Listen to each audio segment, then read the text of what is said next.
पंतप्रधान मोदींच्या ताफ्यामधील वाहनांची संख्या कमी केली गेलेली आहे। आवाहन प्रत्यक्षात आणण्यासाठी पंतप्रधानांनी स्वतः पुढाकार घेतलेला आहे।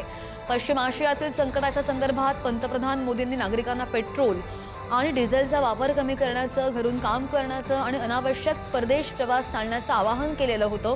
देशाला केलेल्या आवाहनानंतर पंतप्रधानांनी स्वतः या उपाययोजनांची अंमलबजावणी करून आपल्या ताफ्यातील वाहनांची संख्या सुद्धा कमी केली आहे। या संदर्भात आणखी जाणून घ्यात आमचे प्रतिनिधी शिवाजी काळे आपल्या सोबत आहेत। शिवाजी, आपण पाहिलं जसं आवाहन केलं गेलं तशा यंत्रणा सक्रिय झालेल्या आहेत। राज्याच्या मुख्यमंत्र्यांनी सुद्धा स्वतः या आवाहनाची अंमलबजावणी केली आणि आता स्वतः मुख्यमंत्र्यांनी सुद्धा स्वतःपासूनच त्याची सुरुवात केल्याचं दिसतंय।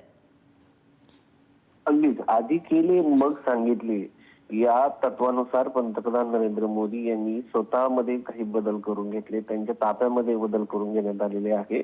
मात्र पंतप्रधान नरेंद्र मोदी यांची सुरक्षितता तितकीच महत्वाची असते आणि त्या दृष्टिकोनातून एनएसजीने या सगळ्या संदर्भामध्ये पावलं उचलताना कुठलीही कमतरता राहू नये याची देखील खबरदारी घेतलेली आहे।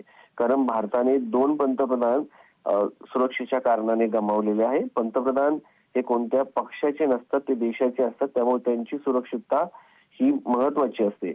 या सगळ्या दृष्टिकोनातून पंतप्रधान नरेंद्र मोदी यांच्या सुरक्षेची जबाबदारी ही एनएसजीची असते। भलेही राजकीय नेते या संदर्भात कुठलाही निर्णय घेत असतील तरीही सुरक्षेच्या बाबतीमध्ये कुठलाही कॉम्प्रोमाइज करता येत नाही। त्या दृष्टिकोनातून गाड्यांचा ताफा भलेही कमी झाला असला तरी एनएसजी कडनं या संदर्भामध्ये पंतप्रधान नरेंद्र मोदी यांच्या सुरक्षिततेबाबत कुठलीही तडजोड करण्यात आलेली नाही अशी माहिती देण्यात आल्याचे समजते। या सगळ्यामुळे एक महत्वाचं आहे की पंतप्रधान नरेंद्र मोदी यांनी भाषण केलं होतं, त्यानंतर त्यांनी सांगितलं होतं की पेट्रोल डिझेलचा वापराच्या संदर्भात त्यांनी भाष्य केलं होतं की कमी करावा। कारण जागतिक स्तरावरती ज्या पद्धतीने आखाती देशामध्ये युद्ध सुरू आहे त्या युद्धाच्या पार्श्वभूमीवरती पंतप्रधान नरेंद्र मोदी यांनी वाहनांची पब्लिक व्हेकलने प्रवास करावा, सार्वजनिक वाहतूक व्यवस्थेतून प्रवास करावा असं सांगण्यात आलं होतं। मात्र त्याच्यानंतर पंतप्रधान नरेंद्र मोदी आणि भाजपच्या नेत्यांवरती मोठ्या प्रमाणात राहुल गांधी यांच्यापासून देशातील विरोधी पक्षांनी टीका केली होती।